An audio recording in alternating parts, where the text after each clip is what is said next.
ഇന്നത്തെ ചിന്താവിഷയത്തിനായി എടുത്ത വേദഭാഗം ഫിലിപ്പിയർക്ക് എഴുതിയ ലേഖനം 4-ാം അധ്യായം 13-ാം വാക്യമാണ്. എന്നെ ശക്തനാക്കുന്നവൻ മുഖാന്തരം ഞാൻ സകലത്തിലും മതിയാകുന്നു. ബൈബിളിലെ ഏറ്റവും പ്രശസ്തവും വിശ്വാസികൾക്ക് ഏറെ ധൈര്യവും നൽകുന്നതുമായ ഒരു വാക്യമാണിത്. ഈ വചനത്തിൻ്റെ യഥാർത്ഥ അർത്ഥവും അതിൻ്റെ ആഴമേറിയ വിശദീകരണവും നമുക്ക് നോക്കാം.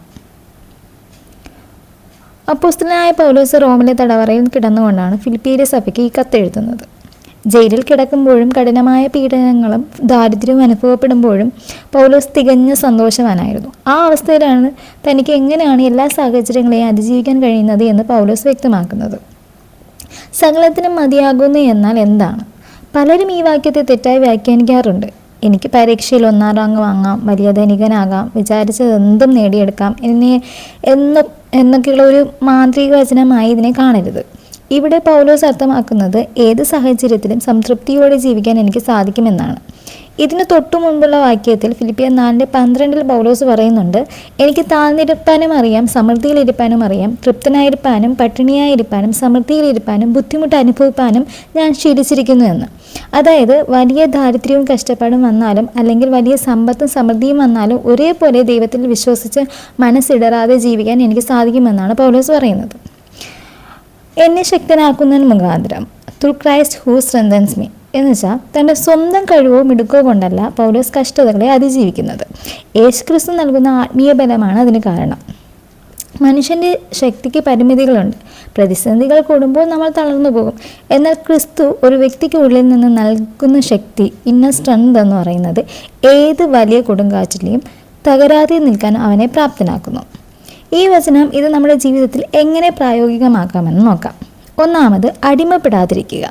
ജീവിതത്തിൽ ഉയർച്ചകളും താഴ്ചകളും സാധാരണമാണ്. ബിസിനസ്സിൽ തകർച്ചയോ രോഗങ്ങളോ പരാജയങ്ങളോ വരുമ്പോൾ പൂർണ്ണമായി തകർന്നു പോകാതെ ക്രിസ്തു എന്നെ ശക്തനാക്കും, ഞാൻ ഇതിനെ അതിജീവിക്കും എന്ന ധൈര്യം ഈ വചനം നൽകുന്നു. രണ്ടാമത്തേത്, പരാതിയില്ലാത്ത ജീവിതം. മറ്റുള്ളവരുമായി നമ്മെ താരതമ്യം ചെയ്ത് ദുഃഖിക്കാതിരിക്കാനും ഉള്ള സാഹചര്യത്തിൽ ദൈവത്തോട് നന്ദിയുള്ളവനായിരിക്കാനും ഇത് നമ്മെ പഠിപ്പിക്കും. മൂന്നാമത്തേത്, ദൈവത്തിലുള്ള ആശ്രയം. നമ്മുടെ ബലഹീനതകളിൽ ദൈവത്തിൻ്റെ ശക്തി പൂർണ്ണമായി വെളിപ്പെടുന്നു.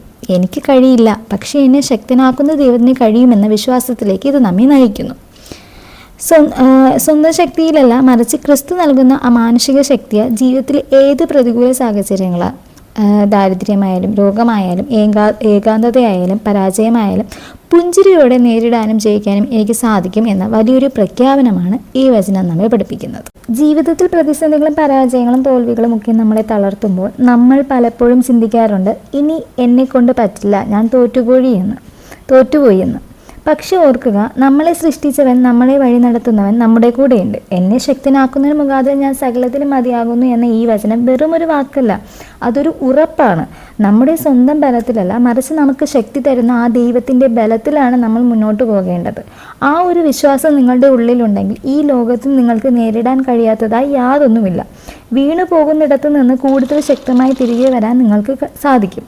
സാഹചര്യങ്ങൾ നിങ്ങളെക്കാൾ വലുതല്ല, കാരണം നിങ്ങളെ ശക്തനാക്കുന്നവൻ എല്ലാറ്റിനേക്കാളും വലിയവനാണ്. ഈ വീഡിയോ നിങ്ങൾക്കൊരു ചെറിയ പോസിറ്റീവ് എനർജിയെങ്കിലും തന്നിട്ടുണ്ടെങ്കിൽ തീർച്ചയായും ഇത് ലൈക്ക് ചെയ്യാനും നിങ്ങളുടെ പ്രിയപ്പെട്ടവർക്ക് ഷെയർ ചെയ്യാനും മറക്കരുത്. ഇതുപോലുള്ള കൂടുതൽ ചിന്തകൾക്കായി ഈ ചാനൽ ഇപ്പോൾ തന്നെ സബ്സ്ക്രൈബ് ചെയ്യുക. മറ്റൊരു നല്ല വീഡിയോയുമായി വീണ്ടും കാണാം. ദൈവത്തിൻ്റെ വലിയ കൃപയും സമാധാനം എപ്പോഴും നിങ്ങളോട് കൂടെ ഉണ്ടായിരിക്കട്ടെ. Thank you so much for watching. Stay blessed, stay strong. By.